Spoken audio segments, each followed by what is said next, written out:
There was another national student walkout today from school to protest gun violence. And this one was timed to coincide with the 19th anniversary. It's hard to believe the shootings at Columbine High School in Colorado. Joining us now to discuss how to really make schools safer is Darrell Scott. Darrell is the father of Rachel Scott, who was the first victim of the Columbine High School shooters in Littleton, Colorado. Darrell, it's so great to talk to you. We have so many friends in common, and I'm so bowled over by everything you've done in these last 19 years. I'm sure to you it seems like yesterday. And you run this foundation called Rachel's Challenge.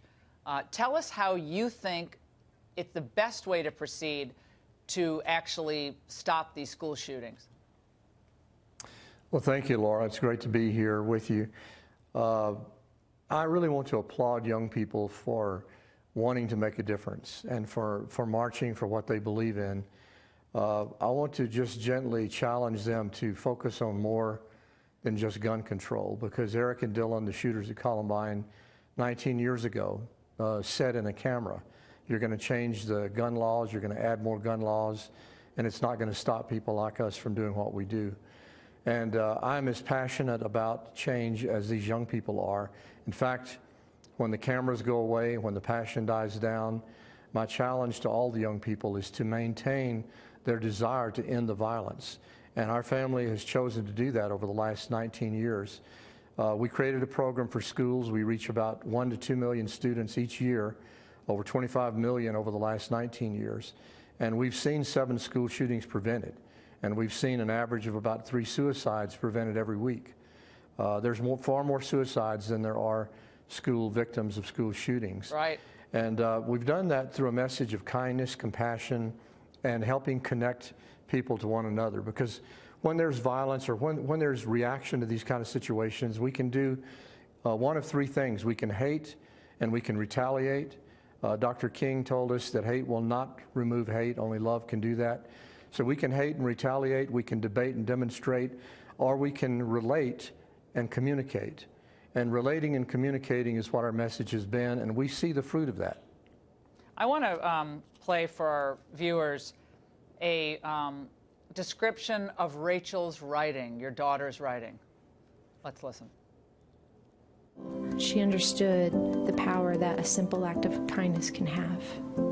I have this theory that if one person can go out of their way to show compassion, then it will start a chain reaction of the same. You know, at a time when most kids in high school are just trying to fit in, she just wanted to be herself and encouraged others to do the same. Now, I imagine, although it's hard to imagine, there probably isn't a 15-minute period, a 5-minute period over the last 19 years where you didn't think about your daughter. That's right. And you know, there's a lot of attention being poured, a lot of money is being poured into the gun issue. And I'm not here to debate that. There's money from both sides being poured into that as a solution, but we need to look beyond the instrument and look at how we can prevent these things from happening, starting with the hearts of our kids. And I want to challenge people to pour as much money into programs like Sandy Hook Promise, like Kickstart for Kids, like Why Try, like Rachel's Challenge.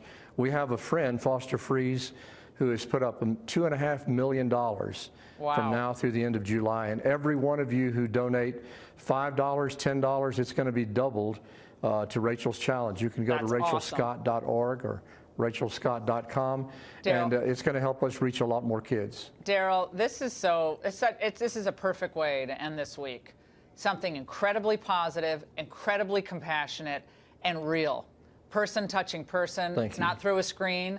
It's people helping people, one-on-one. You got to reach out to people who are in trouble. And you've done that for the past 19 years. You've turned tragedy into triumph. We pray for you and for all the victims of gun violence and tragedy across this country. Thank you for what you're doing. We need a spiritual reawakening in this country, and you're helping, along with Foster Freeze and so many others.